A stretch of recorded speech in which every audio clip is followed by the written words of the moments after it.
Hey everybody, Fishman here. Welcome to another video. This is Fishman vlog number 37, and it looks like we are finally going to be out of lockdown here. It's been since before Christmas, and I think it's Tuesday. Stores are finally going to start opening up, and we can go out and buy stuff again, besides, just like groceries and basics. So I should be able to get out and be able to get some acrylic and get some wood and get all those projects that have been on hold for so long back going again, which would be really nice to, get everything flowing again.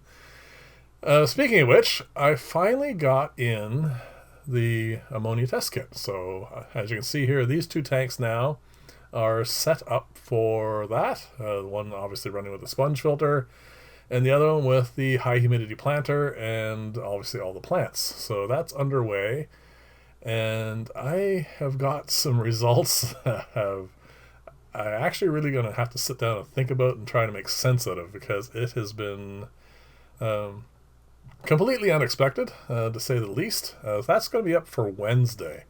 That's the plan at the moment. This is underway now. I think by Sunday, these two tanks will be up for about 48 hours with the ammonium chloride in them. So that should definitely have run its course by Wednesday. And also I have results from before and a couple of the side ones that people wanted me to do, like bear tank with bubbler, all that sort of stuff. That's been done. So all those results should be ready to go for Wednesday. And like I said, they're just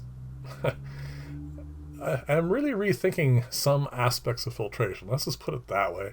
And we'll save the rest of that for Wednesday. And like I said, it should make for a very interesting video. So let's get on to the rest of what's going to be up for today. One quick thing I'd like to cover is I'm now doing my microworm culturing a little bit differently. And this is thanks to Jason from Jadron Aquatics. He was doing a video on smelly things in the fish room, and this came up, of course, because it can get quite stinky. And he said what he did is he would stir them periodically, and that alleviated a lot of the smell. So I thought, well, that's easy enough to do. So I was culturing them, obviously, because I've been doing it forever.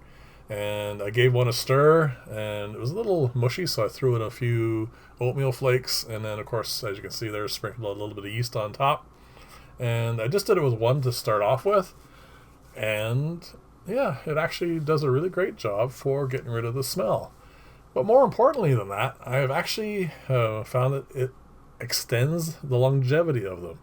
Normally, about 2 weeks, 3 weeks tops, I would get one of these cultures to last, and then they get very smelly, but they also get very sparse in their production, so I don't really get enough worms out of them to make it worthwhile.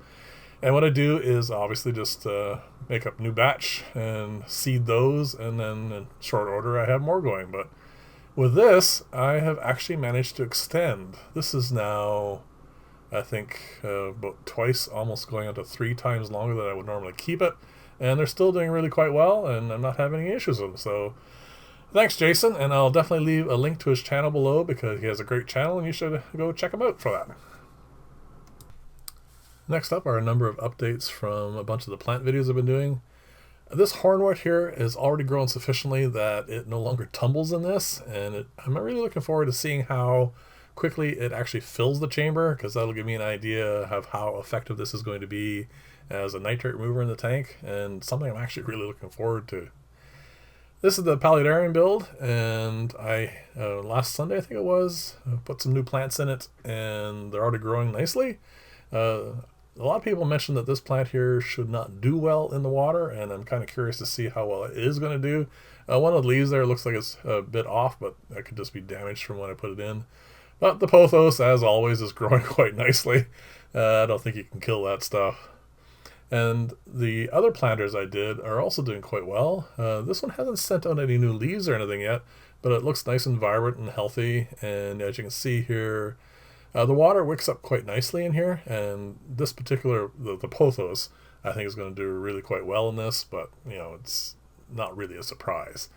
Over here, though, it is a bit more of a surprise, because again, people mentioned that the one on the left should not be growing well, but as you can see, it is curving towards the light, and all the leaves look perfectly healthy and everything, so I think it's going to do just fine. And the spider plant here, that new leaf is getting quite long. I don't see any problems with any of this, to tell you the truth. And that little planter I put in the side there, I put a little aluminum plant in that as well. I don't see any roots on any of it yet, but then again, this is relatively new, so we'll see how long it takes for that to start going. But they should start sending out little bits of roots sometime in the next couple weeks or so. So those are all doing really quite well. I'm actually rather happy with that. And actually, I haven't really seen, I mean, the reason I did put them in there, of course, was to have a little bit of a difference for the aquatic plants, but again, that's way too early to tell, and I haven't seen anything yet. So we'll see how that all goes. But anyway, it is an interesting, if nothing else, look to having, plants on the outside of the aquarium, if, as far as that goes. This fella, I'm on the fence about, to tell you the truth. I mean, he is doing well, but I'm not sure, I'm not convinced, I guess I should say, that this is like a flower horn hump. I think this is probably just going to turn out to be some kind of tumor. One that obviously is not really affecting him that much, but like I said, it's not something I'm convinced that is a genetic thing yet. I'm going to leave him in here for a little while longer. I do have, in a clip coming up here in a little bit, a couple of females that are, virgins, so that I'm going to put him in with those if we get to that. But every now and then he does that. He just sort of sits up and hovers near the top, which means he might start being affected by this. I don't see any other growths on him or anything though, so who knows, maybe he was just having a nap. But as you can see, all the other fish in the tank are very active and colorful and doing what they should be doing. So again, I'm just going to keep an eye on them for another couple weeks or so, and then like I said, the clip coming up here next has a couple things about it, but one of them is 2 small female platies that he will be going in with, and those are them there.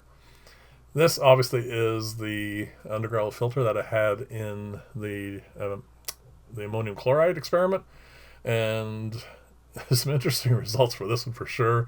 But anyway, after I was done with it, I cleaned it out and I put it back in here, and as you can see, it does perfectly fine. So we're getting near the end of the video now, and I just want to show you this. There's going to be a number of clips here for the angelfish growing out. They're doing really nicely, but I noticed after probably about 4 or 5 days ago, I guess at this point, I was getting a fair amount of a drop off in the number of actual fry that were in the tank itself.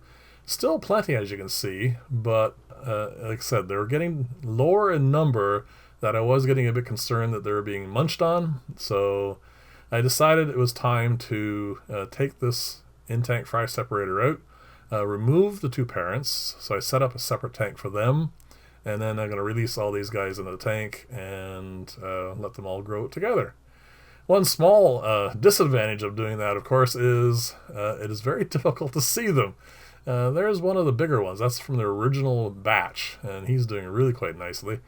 But unfortunately, like you should see up in the upper right-hand corner there's a bunch of them, but I honestly can't really see them too well. Hopefully in the next week and a bit, I'll stop putting in infusoria and just go strictly over to microworms and baby brine shrimp, and of course ground up flake food.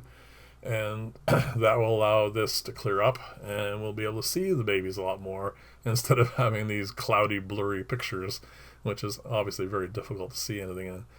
I know there's a few of them that are doing really nicely, and when they do come up front, I do see some good bellies on them, so I'm not really concerned about their health or anything.